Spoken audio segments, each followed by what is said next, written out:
Good afternoon and welcome to our Teacher Induction Program Update webinar.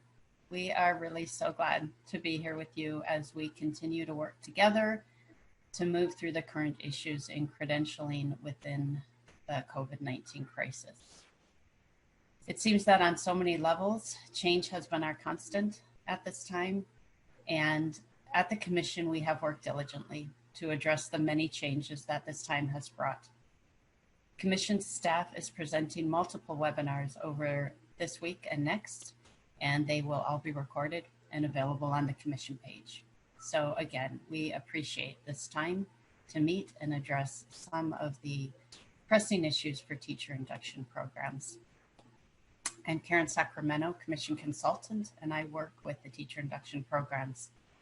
I will go ahead and go through our introductions and let others introduce themselves in the order on this slide, starting with Terry Clark.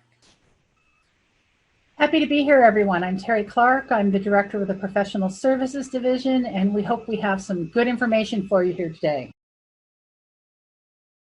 Welcome. I'm Sarah Solari Colombini, Consultant in the Professional Services Division.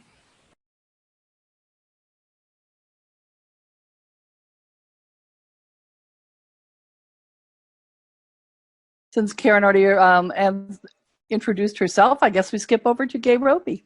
Good afternoon and welcome everyone. I am a consultant here in PSD, part of CTC. And Karen, we've had a request that you would please speak a little louder or increase your microphone, that you're very tender voiced. Thank you.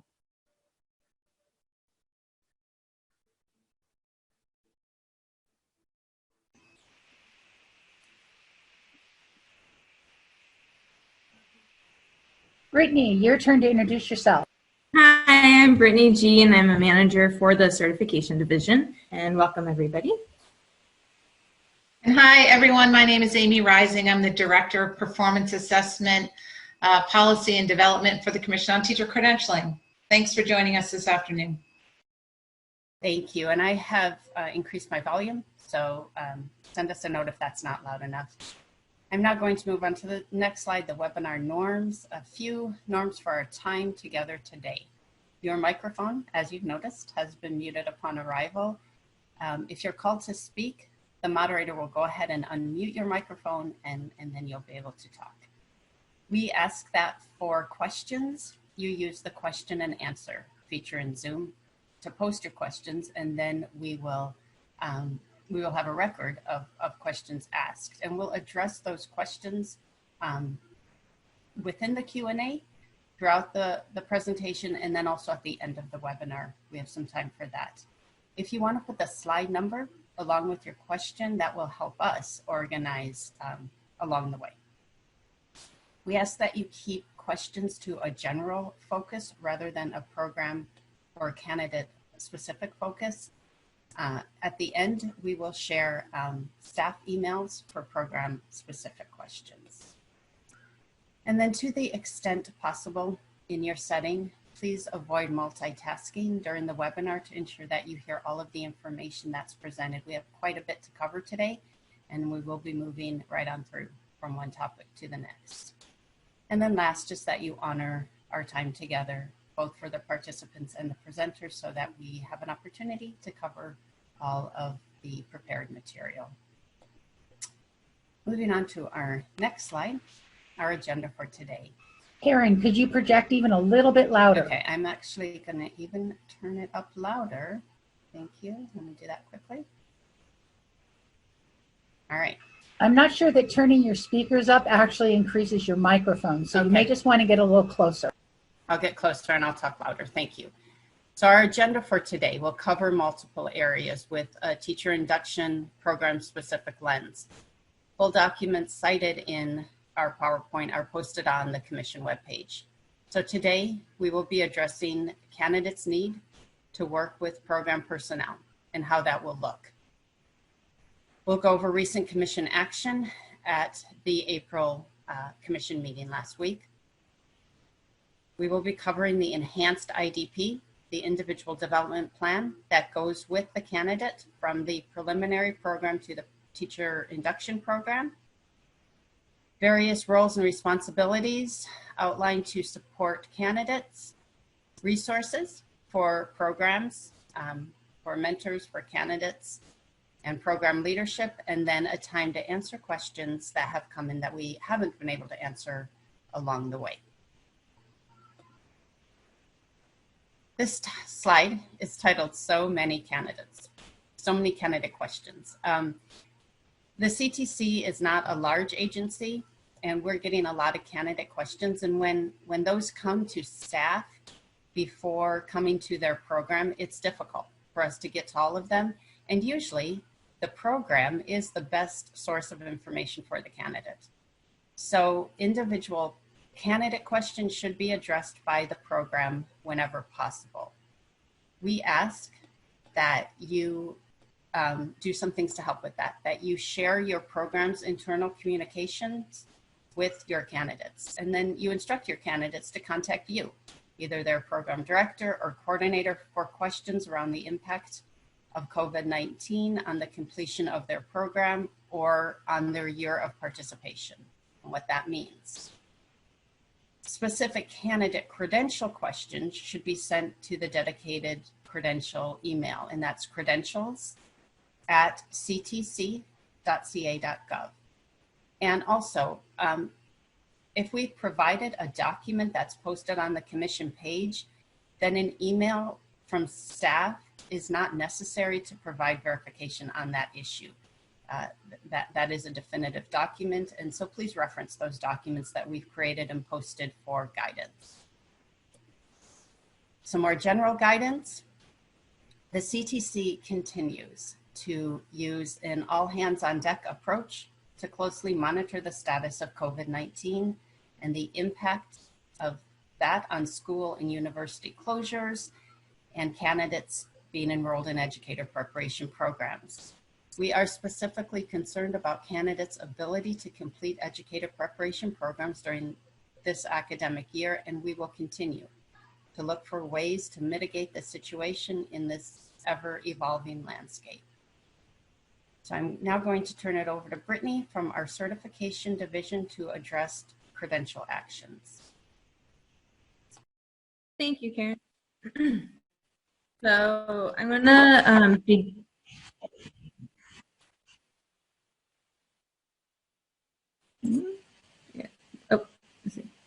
okay. Thank you, Karen.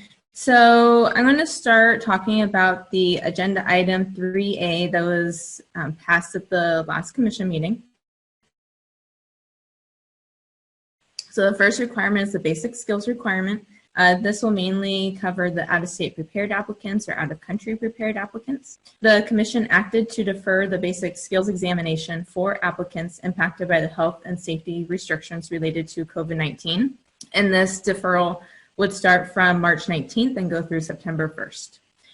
Pursuant to statute, this deferral would not be available to any individual who has previously taken all 3 subtests and failed 1 or more of them. However, if the applicant has not attempted the CBEST, or if they only attempted 1 or 2 of the subtests, they can get the deferral during the time period of March 19th through September 1st. Brittany, the applications for the CBEST deferral. Yes. Brittany, could I interrupt you? Your internet is lagging a bit, so if you would turn off your video, I think your audio would be smoother. Okay, turn off my video. Turn off your video, and then I think your internet will work better for your audio to come through smoothly. Come through? Okay. So the applications for the CBEST deferral will need to be received between March 19th and September 1st. A lot of times the out-of-state or out-of-country applicants may have the RC code already listed.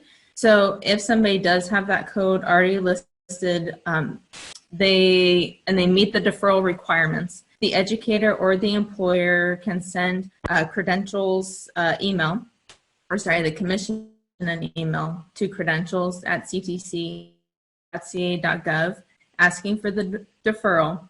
And if the educator contacts us directly, they would need to notify their employer, as the employer would need to keep track of when they need to meet the basic skills requirement. The next slide, please.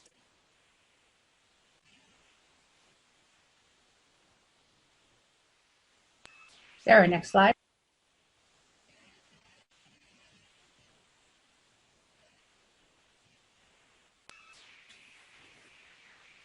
Sarah, I think you froze now.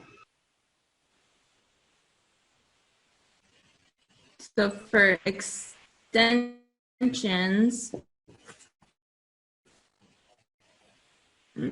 oh. We did not have a practice for when our internet froze. I'm sorry, folks. Give us a second and we'll get back.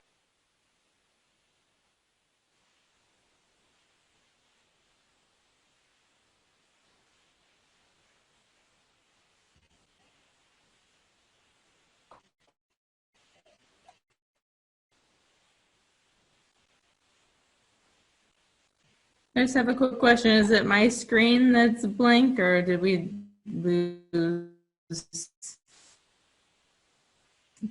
the PowerPoint? Did I lose the internet altogether? No, you're here, Brittany. We lost Sarah Solari, who was posting the PowerPoint. Okay. But you are very sketchy at the same time. You're coming in very warped and not full sentences. I know Oh my Angel's gosh. online. Might Angel want to see how strong his connection is? Yes, my internet connection shows that I have full bars, so I'm not sure what's going on. It's working great now.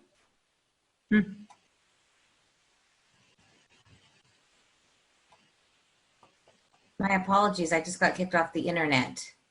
And she's back. Thank you, Sarah. Sorry, I just got kicked off the internet. My apologies. Okay, so extensions. So extensions and renewals of the credentials. So applicants are able to use the current COVID-19 crisis as good cause for requesting an extension of time to complete requirements. The extension of time is available to the following document types of preliminary credentials: California credentials, out-of-state prepared, applicants or those that have credentials based on outside the United States. The PIPs and STIPs are not eligible for extensions. When applying for an extension, a verification letter that they were impacted by the restrictions related to COVID-19 and an explanation as to why requirements weren't completed would need to be included with an application and fee. Additionally, when submitting the application to the Commission, we request that under the appeal line on page 1 of application form 41-4 to write COVID-19, so that way we can route it to the correct sort type. So credentials and permits not eligible for extensions. Clear teaching credentials, including multiple subject, single subject, education specialist, career technical, and adult education credentials. Clear credential holders who only need to maintain the fingerprint clearance will need to submit an application and pay the fees. Clear credentials do not have renewal requirements that need to be extended. These clear credentials would need to be submitted by a paper application for the 5-year clear document renewal without having a lapse in validity of their credential. The online applications, if they go on and renew through their educator profile, cannot have a correction on the issue date, and their employer would need to submit the required validation of service form. Program sponsor variable term waiver, the PS-VTW. Eligibility criteria: making appropriate progress towards completion. The candidates would need to be on track to complete their preparation program by September 1st of 2020. The candidates have not been able to complete one or more of the following: the required clinical practice hours, required coursework, required examinations, required performance assessments. It is not available to holders of general credentials, those just entering into a preparation program, or those that hold a provisional internship permit or a short-term staff permit. CTC will begin to accept the program sponsor variable term waiver starting on June 1st. Issuances of these may be possible if the candidate has made sufficient progress. So what is the program sponsor variable term waiver? It is for initial educator preparation programs that will submit the waiver application and require documentation for each of their candidates. Once the program sponsor variable term waiver is issued, it will give the candidate a year of additional time to complete the remaining credential requirements, while also authorizing the individual to teach or provide the services associated with their respective credential. The program may request a single renewal with appropriate verification of candidate progress. Brittany, before we move on, we have 3 questions in our chat. The first one is, so if out of state and out of country haven't attempted the CBEST, they can apply for a deferral. If they have attempted but failed, should they apply for an extension instead of a deferral? The basic skills requirement, unfortunately, it cannot be extended. So if they did attempt all 3 subtests and failed, they would not be able to get that extension. They would have to meet the basic skills requirement as soon as possible to continue in that assignment. Okay, thank you. Second one, how will a program know if a candidate has attempted and failed the CBEST if the candidate did not previously list the program to receive the scores, even if they have been granted an extension already? And this is reference to slide 9. So the candidates, they should receive their scores from Pearson evaluation systems. They can always request the candidate to provide that information to verify if they've attempted all 3 subtests or if they've only attempted 2 out of the 3 or haven't attempted at all. Okay, a couple more. So you're saying that the Ed Prep program can apply for a waiver on behalf of the student, correct? For the program sponsor variable term waiver? I would assume so. They did not put a slide on here. Can you repeat that question one more time? Right. So you are saying the Ed Prep program can apply for a waiver on behalf of the student, correct? If they qualify for the program sponsor variable term waiver and they're one of the institutions that's listed in item 3A, then it may be possible. Yep. And then she clarified, yes, that was for slide 12. We're going to take one more before we move on. A couple of people are asking, how is quote unquote appropriate progress defined? They would have to, based on what is listed as their requirements toward earning that preliminary credential, then it can be attempts for the CBEST, such as like 2 to 3 attempts on 2 of the subtests, or it can be something that is verified and worked out between the program and the candidate. And additional information regarding that is listed on the Commission's website in regards to what can be defined as appropriate progress. Thank you, Brittany. And then there are a couple more that are on the Q&A. If you would go into that section when your section is done and perhaps answer a few there, we would appreciate it. Sure. So this goes to Terry next, who is now sharing her screen and can't multitask. So let me get back to the correct slide. So in agenda item 4A at the commission meeting a week ago, we explained a number of things that I'm going to go through fairly quickly here. The requirements that are in statute for credentials may not be modified by the commission. The only 2 types of actions can modify statutory requirements, which means you need the legislature to take some additional action or an executive order has to be enacted by the governor. Regulations that clarify or interpret statute have been adopted by the commission, but they've been promulgated through the Office of Administrative Law, and regulations may only be changed by promulgating new regulations or being superseded by an act of the legislature or the governor. So we're going to look at some specific requirements in a minute. The last type of area is requirements or policies that the commission put in place can be modified by formal action of the commission. And the best example of these are the educator prep program standards. And so that's some of the action the commission took at last week's meeting. Program standards, we know, define what a program needs to offer and what the candidate needs to know and be able to do at the end of the program. Within those frame of what the standards are, the prep programs have really broad latitude to design their program. They design what courses are if it's a preliminary program. They just define how field experience integrates with courses. For induction programs, you define what your mentors, the training they're going to get. So the areas where programs cannot make any modifications, though, are what is specifically called out in the Ed Code and was specifically identified in Title V. Here are some examples of that. The examinations that are required are actually required by Ed Code and or Title V regulation. Those cannot be modified by the commission. The required numbers of hours of support and supervision for teaching interns, those are required in regulations. Those can't be modified. The early completion option for both interns as well as induction, the early completion option is in Ed Code, so the early completion option is still in effect. And if you have a candidate who comes to your program who has experience teaching and is showing exemplary practice, they still need to be afforded the early completion option.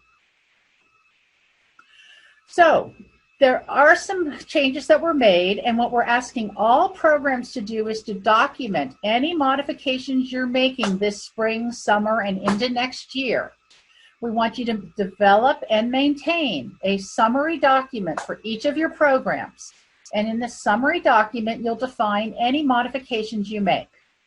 Now, the modifications you make do have to be in alignment with the adopted program standards and in accordance with the flexibilities the commission took action on. And I'm going to talk about those flexibilities in a minute. This document is retained at the institution. We've said, please, no more than about 5 pages. It's just document the changes you've made, and it may be reviewed during future accreditation activities, depending upon when your program review is, your common standards review, your site visit. This document could be requested, but you'll keep it at your institution. So, some things that the commission did modify. And this first one is very important to teacher induction programs. They have designated the 2019-20 year is a year of participation. It's not 6 or 7 or 8 months. It is a year's worth of participation. So none of your candidates need to continue in the program for 2, 3, or 4 months next year to get that year. So does that make some sense? The year here is a year. We know many of you, your new teachers are still working with their mentors. They're working through technology. We're hoping some of them are actually still out there providing educational services. We've heard from the superintendent and the governor. Only the school buildings have closed. School has not closed yet. I do want you to understand, though, you still maintain the ability to not recommend a second-year candidate if that candidate has not been participating in the program and making progress. This does not say that because COVID-19 showed up, someone who has not done anything all year should get a full year's credit. So you want to be reasonable here with this.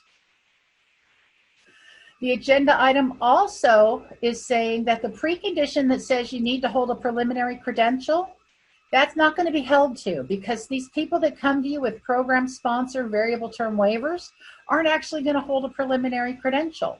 They're so close to being preliminary credential holders, though. We really want you to accept them into your induction program and let them begin working with their mentor for that day-to-day, just-in-time support and support to finish their requirements for their preliminary program. Okay, I'm going to stop my video so that I don't, because I was having some internet problems, so that this comes through clearly. Good idea, good idea. I'm going to mute. Thank you for your patience. Currently, some candidates in educator preparation programs are in their final phases of their programs, which normally would involve their solo clinical practice phase. Given the current situation, their clinical practice may look quite different depending upon their local context. Some districts are approaching K-12 distance learning in different formats, some with Chromebooks and Zoom calls, others with packets. All of this is dependent upon a local district's resources and the infrastructure of the region where the K-12 students reside. However, candidates are completing their clinical practice in a modified fashion. What is most important is that the preliminary program, in conjunction with each candidate, captures the modifications that were made to the candidate's program and places that information on the candidate's individual development plan. This information will help bridge the gap and identify the areas where the candidate may still need more skills development or opportunities to practice. For example, informal assessments probably look different when a candidate does not have in-person access to students. This documentation on the IDP from the preliminary program serves to provide information to the employer, who most often is the induction program, so that once the candidate is employed, the candidate can be properly supported to complete any remaining items from the preliminary program while beginning their first year of teaching. So on the next slide, when induction personnel receive that enhanced IDP from the candidate, because yes, it is still the candidate's responsibility to bring the IDP to the induction program, the induction program can then build a program of support to assist the candidate in meeting the remaining requirements of his or her preliminary program. When induction assigns a support provider or a mentor to the candidate, the focus of the work between the candidate and the mentor should be completing the requirements of the preliminary program within the context of that candidate's setting.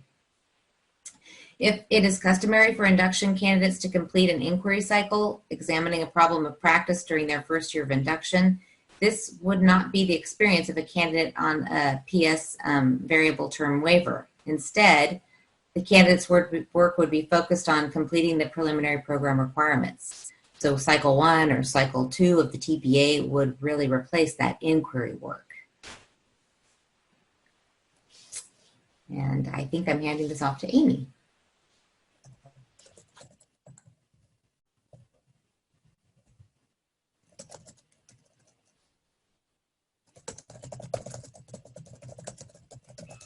Amy, are you ready to join us? Yes. So we have several supports that we're thinking about as we move into this time where we may have candidates and will have candidates coming into induction. So we wanted to share with all of you the kinds of supports that we're currently thinking about. And of course, as we go along, if we need to add more, we certainly will do that. So what we need you to do is share with candidates the following plan for support.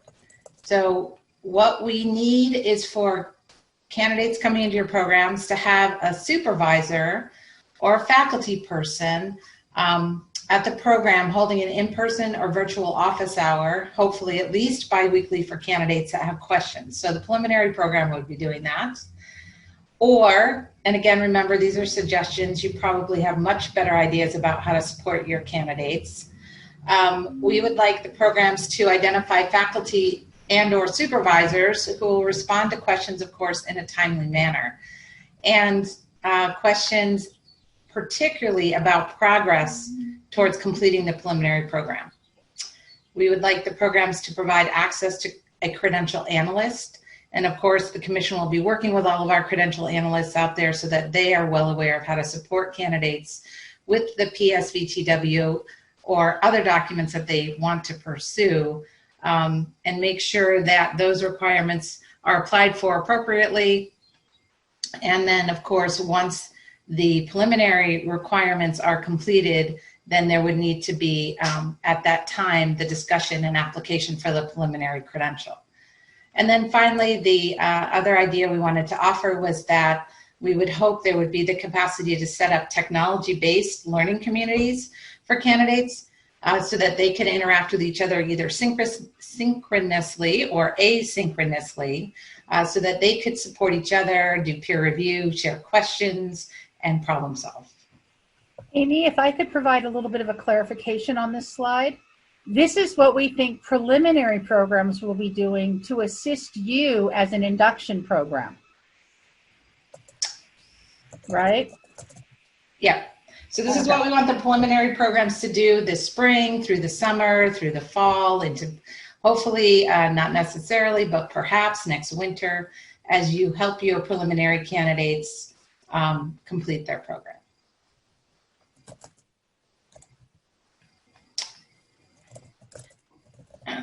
So the commission will offer will offer the providing supports. So we will be conducting webinars regarding the Cal TPA, and these webinars, of course, will be posted on the commission's YouTube channel, and information will be provided through the weekly Friday PSD e-news. Those of you who have been working along with us on the Cal TPA know, or the APA, that we have been posting webinars at the Commission's YouTube channel, and hopefully you've already been able to find that. And if not, the link is provided here for you. Also, we will be establishing additional weekly office hours to particularly support candidates directly. We will set up hours that are outside of the school day so that it will be convenient for teachers to join us, so that they can ask questions about the Cal TPA directly to the performance assessment staff.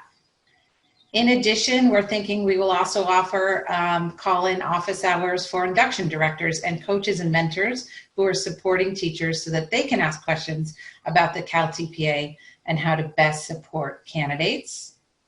So lots of direct call-in office hour support. We also have mailboxes that are dedicated for questions around the TPA. And so if you have questions there you can see the link for the mailbox.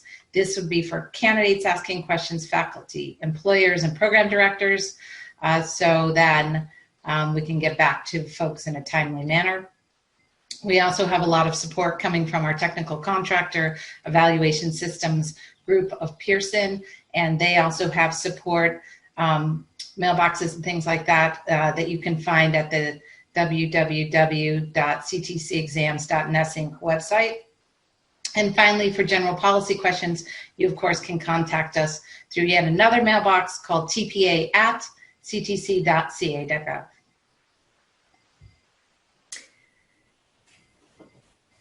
So as you can tell, our candidates have their feet in two programs, essentially. They have their feet still in their preliminary program as they're trying to complete that, and they'll be stepping into a new career, teaching, and beginning induction. And so induction programs also have responsibilities. We just heard that the preliminary program these candidates still are working with the preliminary program so that they can complete that program, but they're starting teaching.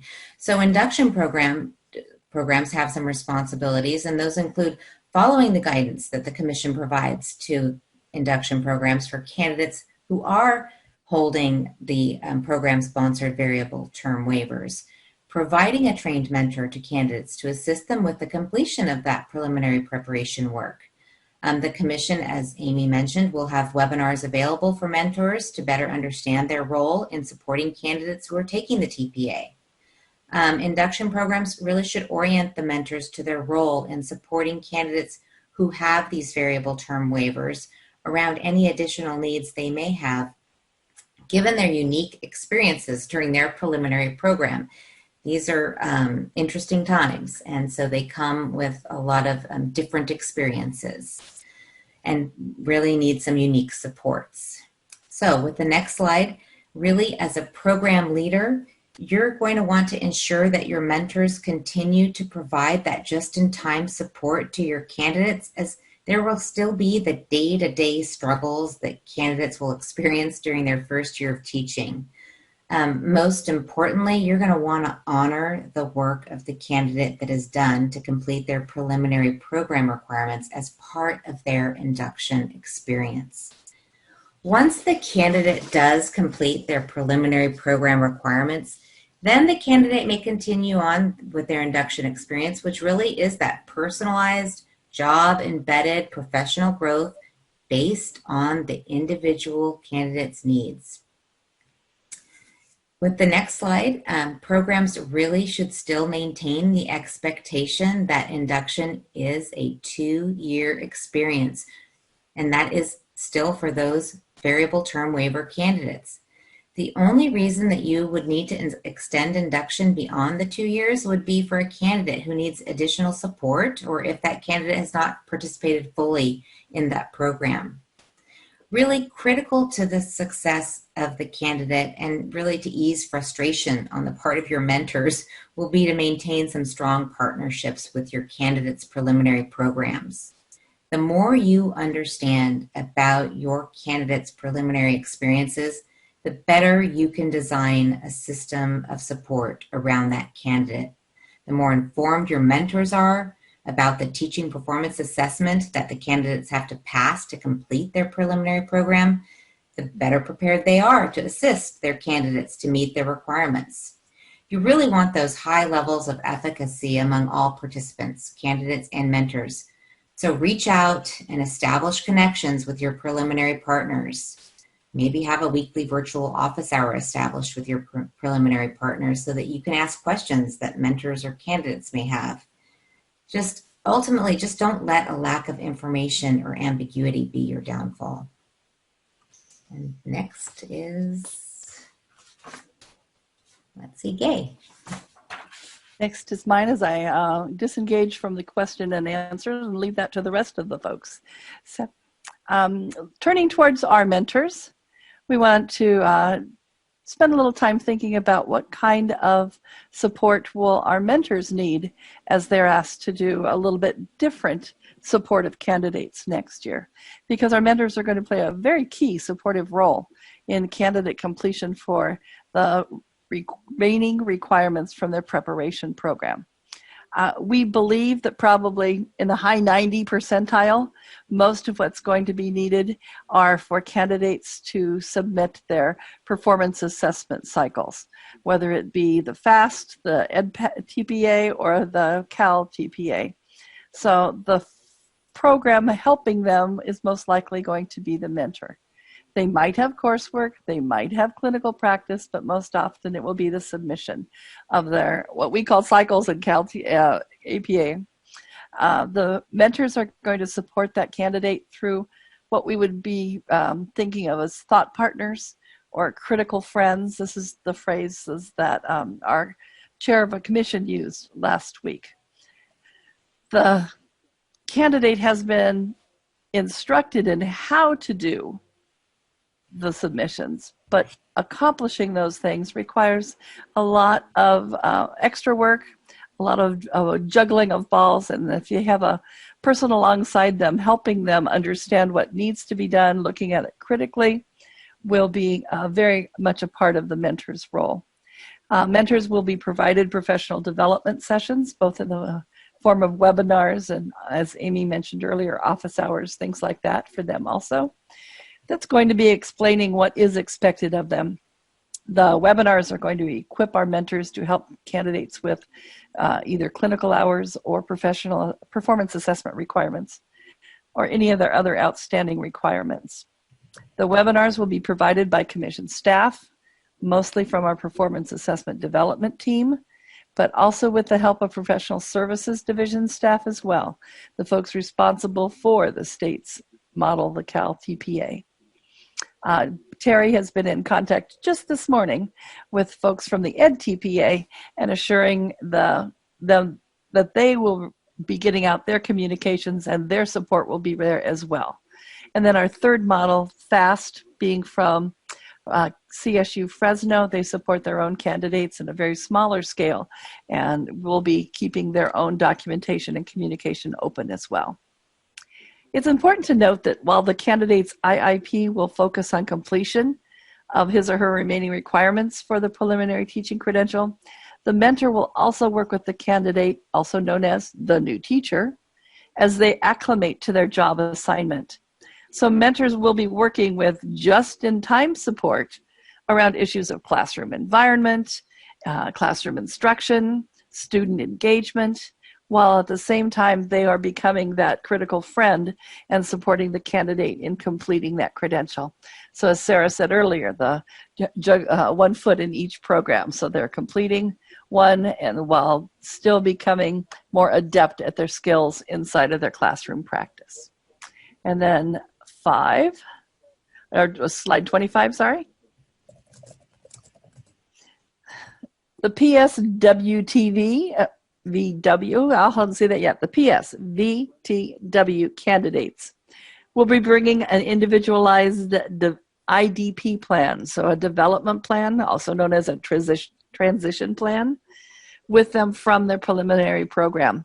Someone already asked the question, well, we haven't been very successful in getting those yet. How will we know they're going to be here? As part of the application for the waiver, they have to outline the remaining requirements for that candidate. So we're asking that a copy of that list be handed to the candidate, and the candidate will use that to develop their individual development plan. And then mentors coming alongside and supporting them will collaboratively work with the candidate to write the initial IIP around those same elements. So this process guarantees an individualized portion of the IIP, as each candidate will have their own set of requirements to fulfill. And then a further note, preliminary programs deal with teacher performance expectations, what we call the TPE, while induction programs use the big brother of the TPE, or the California Standards for this teacher profession. And the mentor will be most likely the boots on the ground person who's going to be helpful in helping the candidates translate the TPE language to the CSTP language, and we will have webinar information on how to do that as well.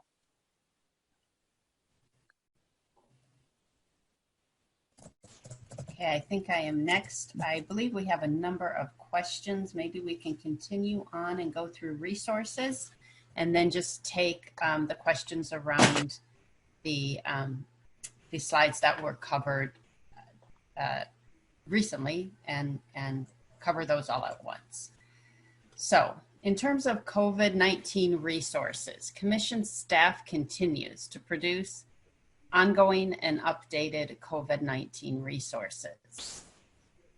These include a dedicated COVID-19 webpage on our Commission page with links to specific areas. So if you have not accessed that yet, that is really a prime source of information during this time.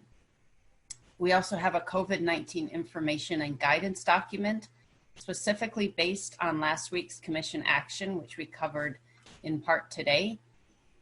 That's also found on the Commission page, and this webinar PowerPoint provides the link for that. If you have not signed up for the PSD News, it's our weekly emailed information source that's sent out from the Professional Services Division and really has that relevant ongoing and new resources for programs. The link is provided for you to subscribe to that. And then as new direction continues to come out from state public health officials, we will continue to update our guidance and post it on the COVID-19 section of our website. This is evolving and we continue to follow it and provide guidance. We've provided some additional helpful online teaching and learning resource links for teachers and mentors and parents from the Learning Policy Institute. So those are cited on this slide for your reference. And a final resource on the next slide are the direct Commission email addresses. So the first one is for general or COVID-19 related policy questions. We have the PSD info email box, and then accreditation. Certainly the accreditation box is for any general accreditation questions. And then for general education induction program questions, my email, ksacramento@ctc.ca.gov. I can be emailed directly for any program questions. For special ed induction program questions, Sarah Solari Colombini has her email. And then for admin services induction program questions, that's Gay Roby.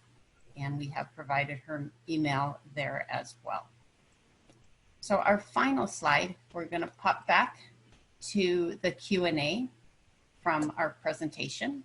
And I will turn that over, I think, to Gay to guide us through that. Just finishing up one answer, but slide 18 with Terry Clark. Terry mentioned that we can service an intern candidate in induction next year that may have a component incomplete. I have a teacher that has everything completed except the RECA. Can he enter into the induction program? He has been trying to pass the RECA this whole year before COVID-19. The challenge is going to be that clearly the person can't get their preliminary, and even if there were an ability for them to get their preliminary, they cannot get their clear until they pass the RECA. There are some possible legislative options coming up. If the best place for that teacher is to be supported in induction this year because of COVID, that would make some sense. The challenge is a big part of the support they need is they need support so that they're able to satisfy the reading requirements. So think about how you would help them with that. Thank you very much. On the next one, it's referring back to another. It says, Lori, good question. That would help the continuum of support that we provide newer teachers. Preliminary programs could provide induction programs with a copy of the document that is going to the CTC. And I think I addressed that in my section, that in order to apply for the variable term waiver from a program sponsor, they have to outline what is required. That should be duplicated and handed to the candidate so that they bring that forward for an IDP and or their IIP. Okay, slide 21. Will the code be PSVTW on the CTC website when we look up an educator so that we know those candidates need the extra support?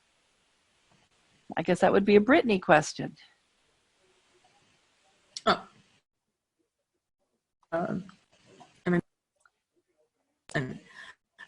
So if they're granted the PSVTW, it will show up on the educator's public search, so they'll be able to view and see if the candidate's been issued that document.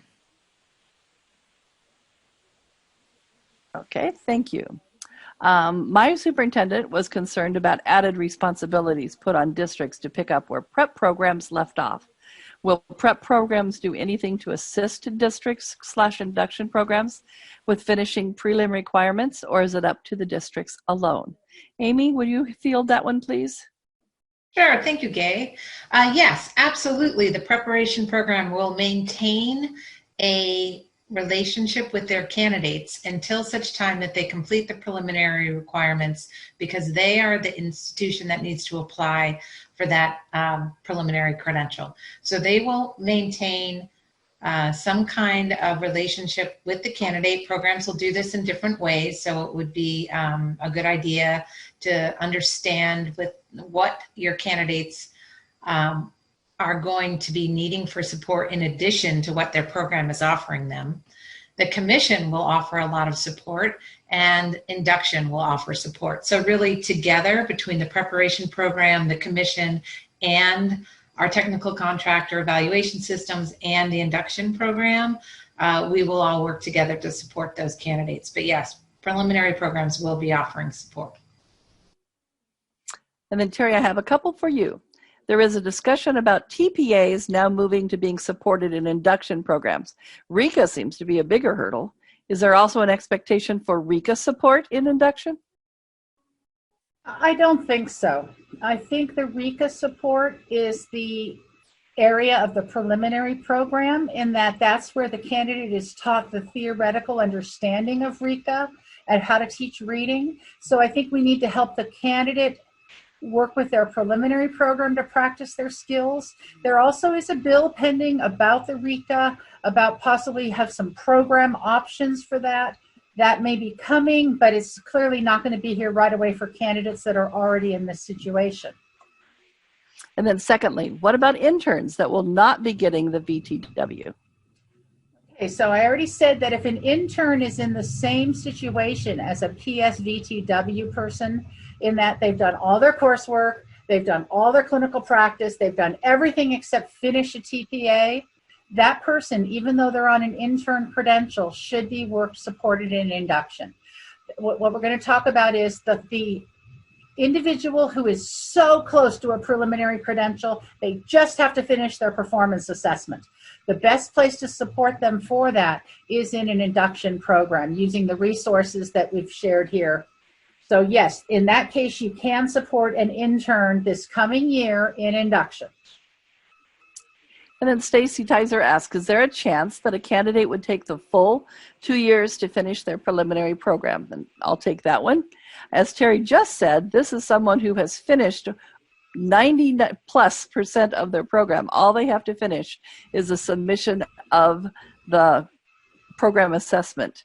So most likely that will not be a 2 full years, but could it? I guess far reaching, but it would be very, very slim chances, in my opinion, of that happening. Anyone want to add to that? I would add to that, I think, that even if it were to happen, the act of working on your performance assessment follows the same. In induction, we call it plan, teach, reflect, and apply. The teacher prep world has a slight modification to that, but it's still the same 4-step cycle, really. It is improving their practice. So it's not like this is preliminary only and this is induction only. It is looking at their practice, it's working on improving their practice, and that's an acceptable thing to be doing. If it takes 2 years in induction, it takes 2 years. And then a good follow-up to that from Karen Evans. Can a candidate take 2 full years to complete all those requirements, and then would they just be recommended for the clear? Yes, they would. Because they're not only doing those requirements. Remember, their mentor is working with them on a weekly basis for the same just-in-time support that they're working with any candidate on. And so really the work towards the TPA is just like the inquiry cycles. It's just a little bit of a different focus. Okay, Karen, we'll let you take this next one on slide 24. It looked to me like Amy might have wanted to add something. Oh, sorry, Amy. That's okay. I was just going to say, let's all remember that the 6 domains of knowledge, skill, and ability are exactly the same in the preliminary program as they are in induction. And we did that on purpose to help streamline that transition from a preliminary prep program into induction. We know it takes many, many years for a teacher candidate to really become fully capable and comfortable with all the expectations that we have for teachers for quality teaching. So the 6 areas that we like to have our preliminary candidates and induction candidates focus on are the same. And as Terry mentioned, I was just going to say, in teacher prep, it's the 4 steps are plan, teach and assess, reflect and apply. So really, it's exactly the same and very much came out of the work of induction as we thought about that with our design team. So we are looking and have built purposefully all kinds of alignment between teacher prep and induction. So we think this is going to be a great collaboration between teacher prep programs, induction programs, and the commission as we enter this next school year. I would even add to that, Amy. I would go so far as to say there's not really a need to translate between the TPEs, the teaching performance expectations, and the CSTP. They're the exact same 6 domains. The TPEs have a lot of detail underneath them that the candidates are used to, and they will be very familiar with the language of the CSTP. It is good teaching. Mm-hmm. Yep, I agree, Terry Clark. Thank you. Great conversation. I'm glad Terry noticed you had your hand up. So then on to slide 24, Karen. If the work in their prelim program is to count toward the initial ILP, do we need this work separately documented in our program's ILP form? So I think what Terry and Amy just covered directly ties to this. The ILP is the individual learning plan. And for candidates on PSVTWs, it will go more than 2 years. But you are documenting that learning plan for that teacher, that candidate. And so what is needed is documented on that form. And just like we do for any new teacher, any candidate in induction, we meet that teacher where they're at. And we look to see what they need to do. And that becomes their activities and their goals in their ILP. So if it's a matter of extending that ILP for those that continue on into full induction in that program, then that's what you do. And those ILPs would cover a longer period than the 2-year for the traditional induction participant. Okay, I'm checking this time. No hands up. Moving on, Lori Goldstein asks, given that induction programs have not and did not account for additional mentors and in turn compensation for these mentors, who will be supporting VTWs and intern extensions, is there anything we might expect in terms of additional funding? I can address that, or unless Terry Clark wants to. Terry actually covered this well at the commission meeting last week when she said that one of the considerations in looking at induction, the year of induction being complete at the point of distance learning and schools closing, was so that to unencumber those mentors and to help them move to support the next group. The training that the mentors will receive will be the training that's needed to support their candidates. So in that way, it will be a representation of the ongoing training that, that is developed by need. So I don't anticipate a new shortage of mentors based on this design, because those second year induction candidates that have progressed towards mastery at the point that the year was decided, the year will then be recommended for their credential and moved on. Then Dan asks, to clarify, interns will need to complete another year of intern teaching to complete their TPAs? The answer is no. The intern needs to get to the point where they've passed the TPA. As soon as they've passed it, they can be recommended for their preliminary credential. Just like the VTW person, as soon as they meet the requirements, they get recommended for the preliminary credential. Someone asked if this chat room would be available. We will most likely use it as a basis for FAQ to post at a later time. So maybe not in its entirety, but the highlights will certainly be available. Okay, Joel has a question, so I've unmuted him so he can ask his question. Joel, would you like to ask your question?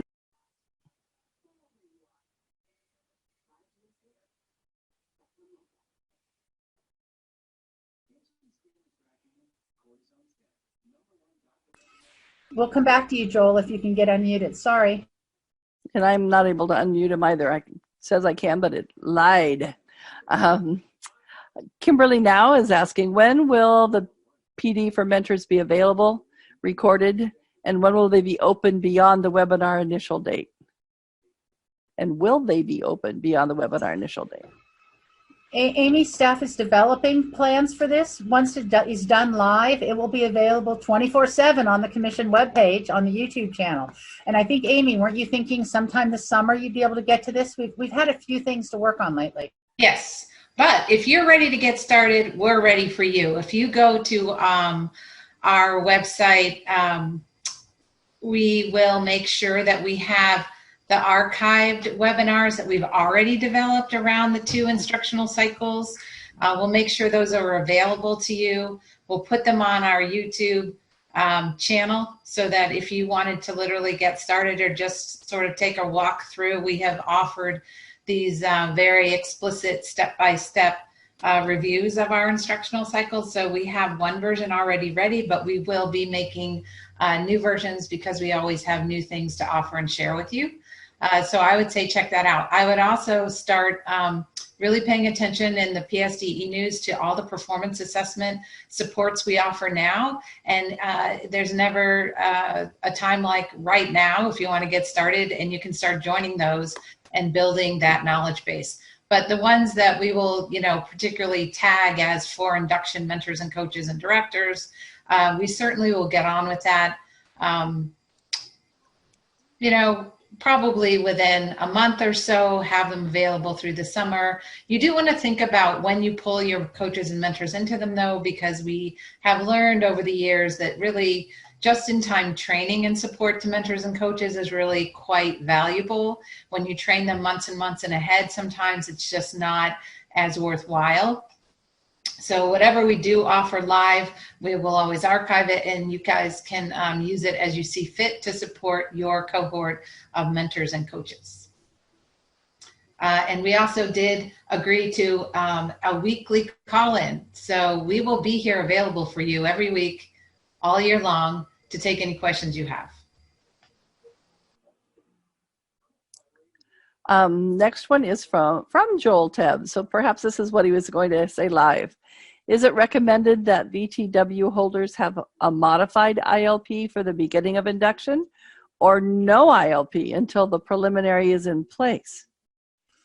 I think that maybe that was covered in the last question, but it makes sense that the candidates or the participants in induction, whatever their status, have a learning plan that they're working on, and that there's a document that covers what's needing to be addressed, the activities that are being done to do that, and then the outcome of those. So, whether we call that a formal ILP for those PSVTW candidates, that is a part of their whole ILP as they continue on in induction and employment. I think it's a program decision if they want to have, kind of a mini ILP for those candidates. But the point is they have a learning plan, and they have something that helps capture what they're doing with their mentor. Okay, next. Do the induction programs have discretion in what outstanding components are acceptable for candidate admittance to induction? For example, if TPAs or portfolios are outstanding, mentors could support those while induction, but exams, not so much. My comment here would be that the new teacher who your district hires needs support. They need guidance. They need an experienced educator to really help them. So I would hope that the induction program would work with that PSVTW individual or that person on the intern document who only has the TPA and help them. You're right. If the RECA is the requirement, you're also going to need to make sure they stay connected to their preliminary program and work on the reading knowledge and skills. But I'm hoping you're going to accept them into induction to support them so that your K-12 students are getting the best teacher they can have. Yeah, and if I might just add, there will be supports, and currently there are supports around different exam test preparation, online programs that are often offered by county offices and others. And so it may be that what we at the commission need to do is make sure that we offer some awareness of where those supports are and how induction programs might guide candidates towards them. Now, preparation programs already know about these, and so of course that's something we would expect a preparation program to continue to try and do to advise that candidate how to move through that exam with success. Then a clarification question. So would they also be included if they're just close to finishing their educator prep versus someone who would get a PSVTW? A person who is close to finishing would require a PSVTW in order to hold a position, correct? Right. The difference, the PSVTW is so that a person can be employed and be paid as a teacher. And this is a person who has done all coursework. They've really finished their clinical practice for the most part. The commission gave programs clinical practice flexibility a week ago. The IDP that comes to you might say, this candidate only had 2 weeks of solo teaching rather than 4, so just be aware they might want some extra supports for unit planning or things. The intern who's on an intern extension and is ready to be in induction should also come to you with an IDP. That is something we'll talk with intern programs about next week when we talk to all the preliminary programs. You're not having someone come into your program who, oh, I only have 2 more classes. No, that person is still in preliminary preparation. Amy, do you have your hand up?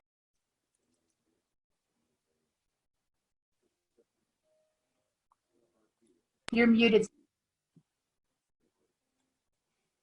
All I said was nope. That was, I just had forgotten to take it down. Sorry. Will the additional mentor training discussed here be required for mentors who have served as master teachers and are familiar with PE and CSTP connections? I would, Shelley, I would think that you would also have someone who needs to be adept in the requirements of the performance assessment as well.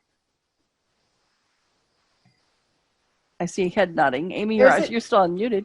There's a document that's going to be posted by tomorrow, and it's all about it's all about multiple single subject education specialist preparation, both for preliminary programs and for induction programs.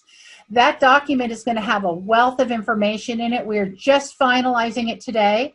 It's going to include a link, for example, to the Cal TPA Appropriate Supports webpage, which tells very clearly mentors should do this. Mentors can do this. Mentors cannot do this. So if a mentor is working with someone finishing their Cal TPA, at minimum, someone's going to need to read that mentor appropriate supports page so that they're going to know how to help their new teacher be successful. Yeah, and if I might jump in here, one of the things that you will hear us say and support you in understanding is that these are considered embedded performance assessments, and we expect someone to be working alongside the candidate, asking those probing, clarifying questions, reading their responses to narratives, watching their video clips as possible, providing opportunities for peer review, so that candidates are really supported through the process. We know that we all learn best when we learn together. And so this assessment brings that opportunity. We will be really clear around what is acceptable support, what is support that would be really helpful and we would hope could happen for a candidate. And then of course, a number of things that we would say is not appropriate. For example, you cannot complete the assessment for the candidate. You cannot pick their video clips, etc. So we will be spending a lot of time talking about that. But again, remember, it will be collaborative between the program, the commission, and induction programs. And in addition to other office hours that we're going to offer, we're going to actually offer a live direct office hour for candidates to call us. So I hope that with all these different ways to support everyone, that the candidate, our end user here, right, really does feel supported through this process. We need these guys to come into our profession, and we need to be there to support to help them do that.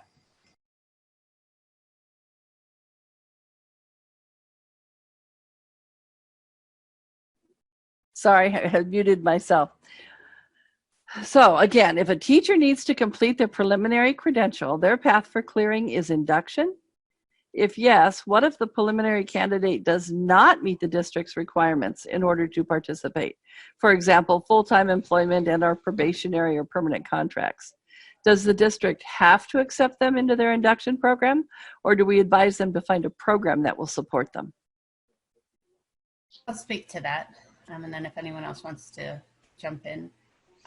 So just like any teacher that doesn't meet district criteria, that candidate, that PSVTW individual would need to participate in an induction program. And there are other induction programs besides the local employee or the one that they're affiliated with.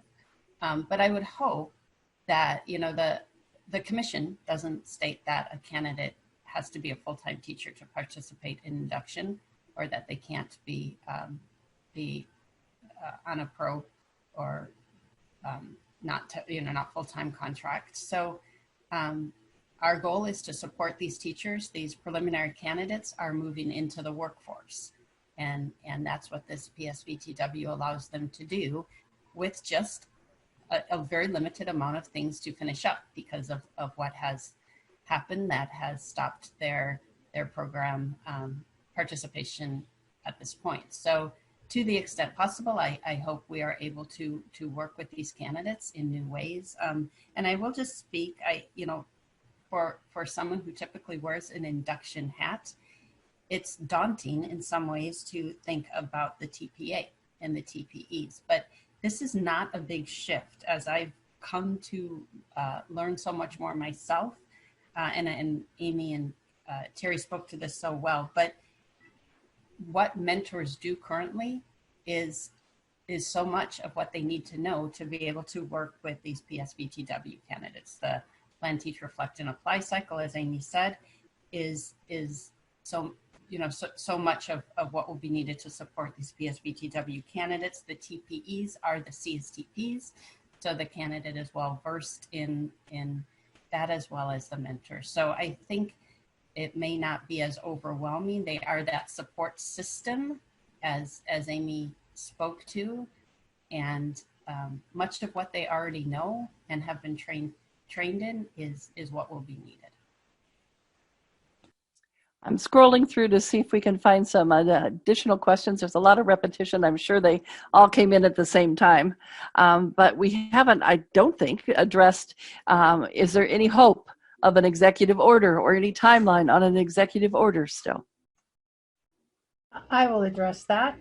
The commission, Mary Vixie Sandy, our executive director, continues to talk with both the administration and we're working with the legislature. There are some additional things being discussed. We can't share what they are. We don't know when they'll be shared, but it is one of the reasons we're suggesting that nobody can apply for a VTW until June 1st. If additional options were to become available during the month of May, we need to be a little bit patient, and it's really hard at this point in time. We feel like we've been patient for a really long time and we want answers, but these things are taking time. So everything we're giving you today is accurate as of 2 o'clock on Thursday, April 30th. It may not be accurate next week. Things may change. Right. But so this is what we know as of today. Our next question is, can the CTC provide program sponsors with possibly a flow chart of who can be supported in induction with all of the variable criteria? We'll look into this. I'm not sure we can come up with a single one, but we will definitely look into it. I do want to invite attendees, if you have a question you want to share orally and you've not typed it, if you raise your hand, we will try to call on you. We were just very concerned as we got going. We wanted to make sure we got through all the PowerPoint. Now that we're through it, we're not quite as concerned. So, Shelley Groom, I'm going to allow you to talk, please. Can you hear me now? Thank you, Terry.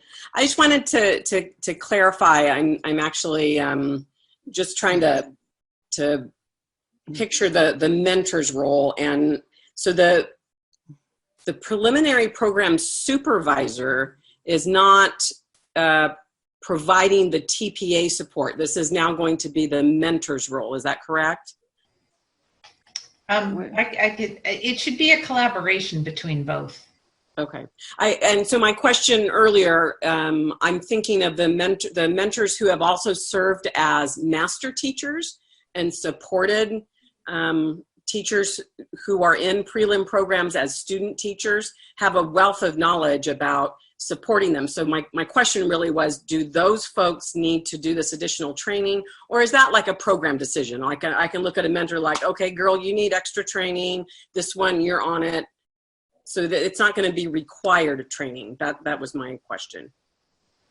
Well, one of the things over the last multiple years here, as we've moved through the first couple of years of administration, entering our third year on this redeveloped CalTPNA, which I'm only speaking about this one commission-sponsored model, right? We have 3 models. Gabe right. pointed that out earlier.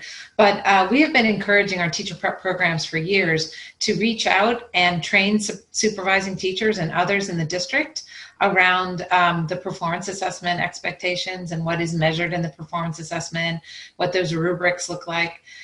So I think what's really happening here is that we have this opportunity in front of us where now it will become very relevant because it's going to be very necessary that our supervising teachers and our preliminary program faculty and those other mentors and coaches out there welcoming teachers into employment, all of us need to understand what the expectations are that are laid out in the TPEs that move into the CSTP and how that looks in a performance assessment. So some will have that training, Shelley, and some will still need it. And some will, be pretty far down that road, and some will be just at the beginning of that journey. So you're going to have to probably figure out a way to understand how to provide targeted assistance for folks, because some will have some experience and some won't. Yeah, I would add. Thank you very much. I would also add, Shelley, that if you saw on the slide Amy talked about, we had about 3 different options for preliminary programs. Mm-hmm. We are telling preliminary programs, you have to remain affiliated. Okay. And that means your teachers will have the ability to either join a online meeting once every other week. They'll have a person to email back at the preliminary program. They'll have a professional learning community of other candidates that's moderated by a supervisor. They'll have something back at their preliminary program. We're not expecting mentors to teach anything about the TPA. The preliminary program teaches all of the content, and they'll understand, the candidates will understand what they need to do. They need a collaborative colleague to talk about the process they're going through. They might want to be able to brainstorm and discuss back and forth. This is what I'm doing for this process because of what the students did in this assessment. They need a colleague to talk to. Got it. Thank you guys so much. Katrine, I've unmuted you. Do you have a question?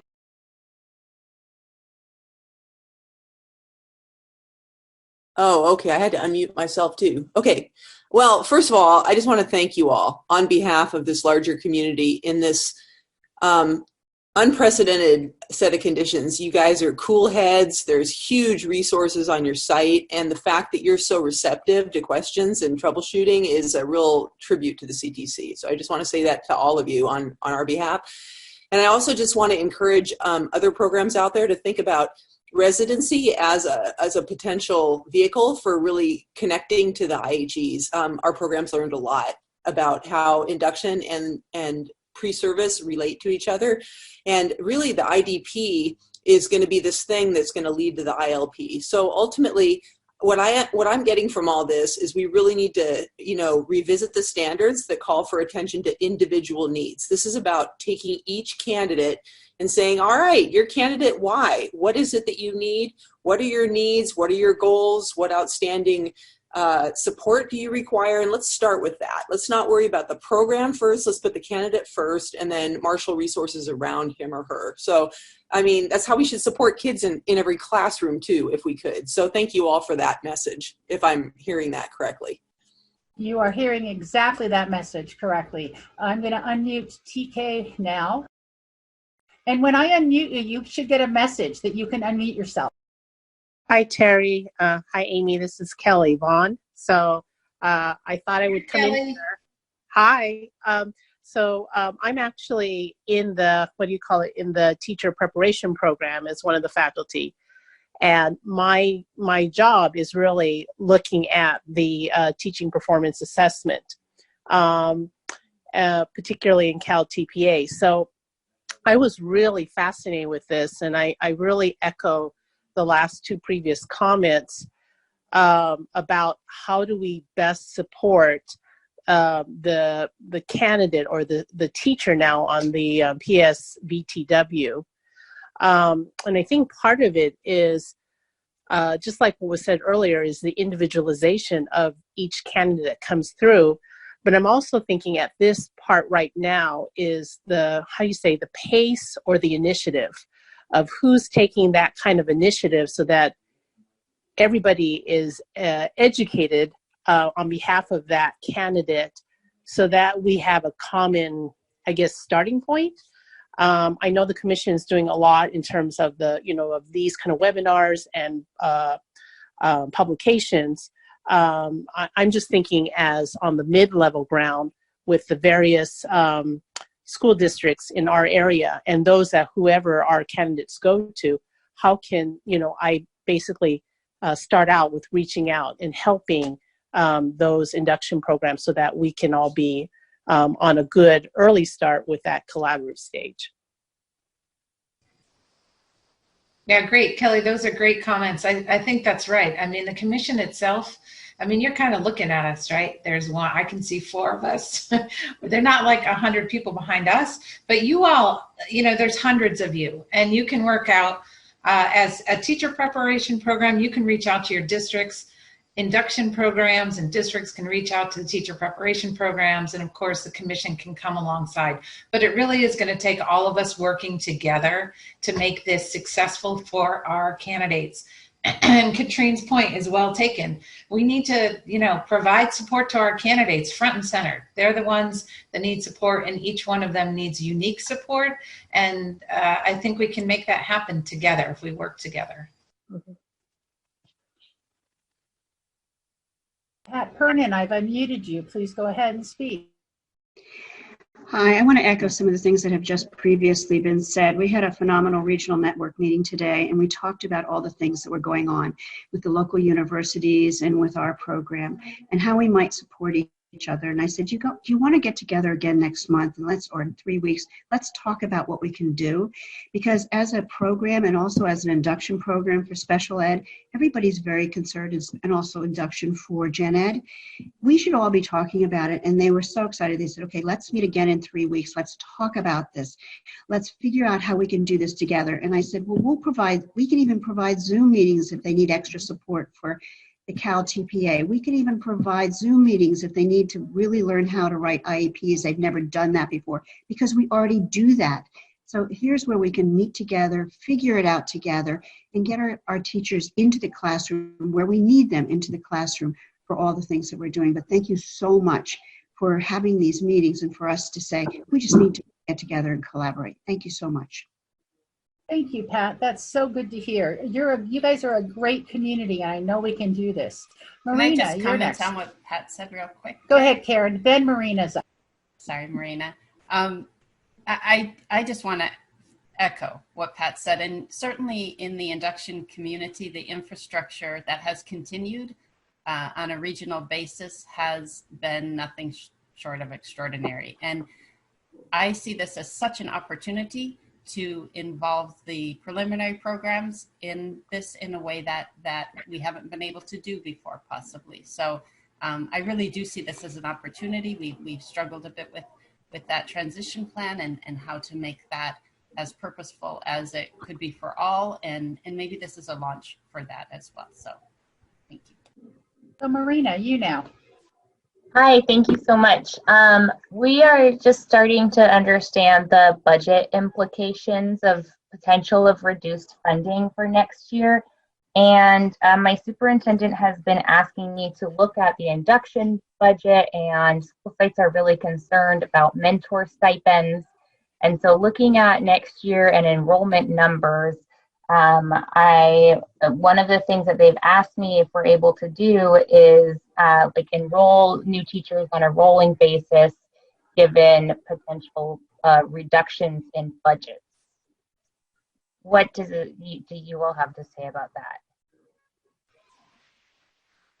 I know budget is a reality, but I think it's a really bad idea. Okay. A really bad idea. I think these new teachers need support. I think instead, think about the can-do attitude. I don't know exactly how you do it in each program. It's going to be different, but let's figure out how to work together so that these new teachers aren't out there on their own. Thank you. Yeah, and one of the things that they had talked about was we have like a coaching program in our district that there is a separate funding for, and so they would have still support and a coach, but not a trained induction mentor. But maybe that's getting too specific.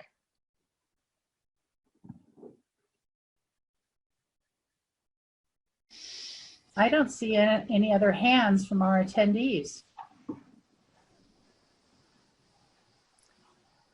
Terry, we have a lot of questions about the RICA and joining an induction program.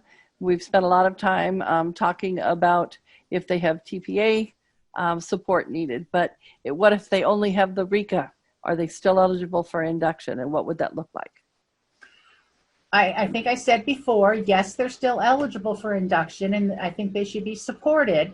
And the induction program should help them realize they need to reconnect to get that RECA passed, because their 1 year is going to go quickly on their variable term waiver. But I don't think the induction program is necessarily the right place to be getting the RECA specific support. I think that comes from the preliminary program.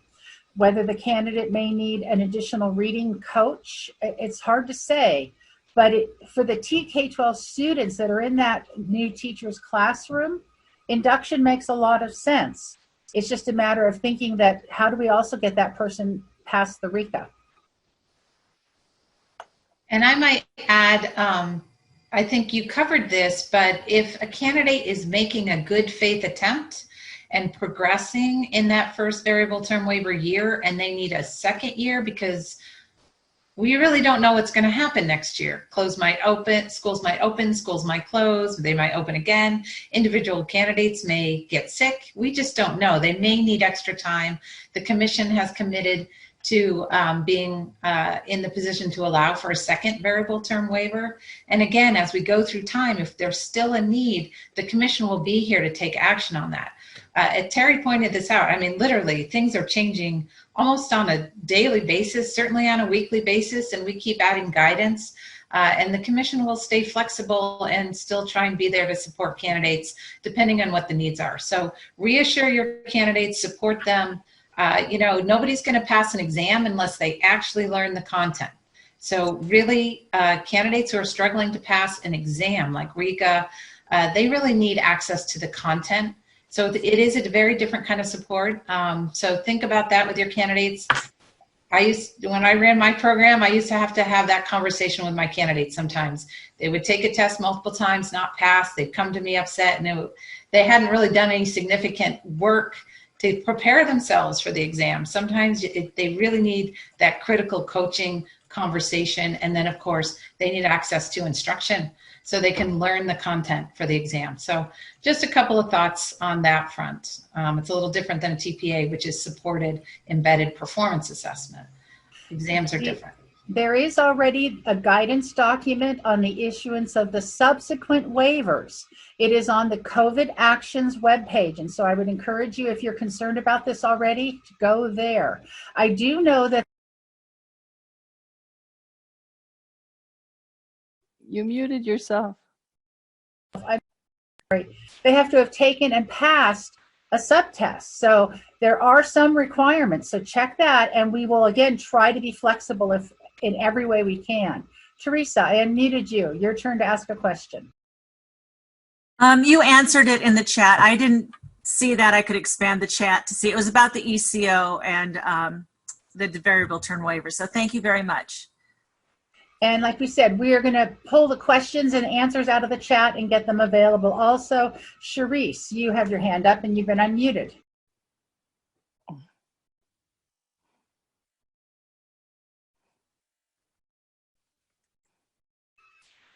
Sharice, do you have a question?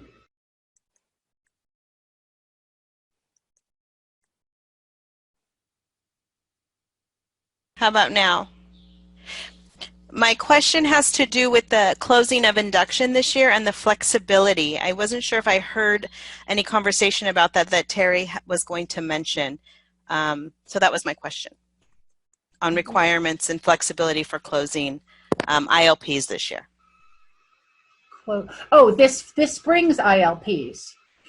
Yes. And so we would encourage you to think about, everything is still going on with education, having a virtual colloquium of some sort, a virtual event, but you are ending. Your candidates are able to end as of this June when your school year, and you are releasing your K-12 candidates, you are ready to release and recommend your induction people. So I think thinking creatively, you could have Zoom breakout rooms with small groups sharing some things they've learned, and there just won't be any food or snacks. Yes, we have. So I just wanted to make sure that we are probably in the right alignment with what we're asking. So thank you. And Teresa, I've unmuted you. No, you responded earlier. Thank you.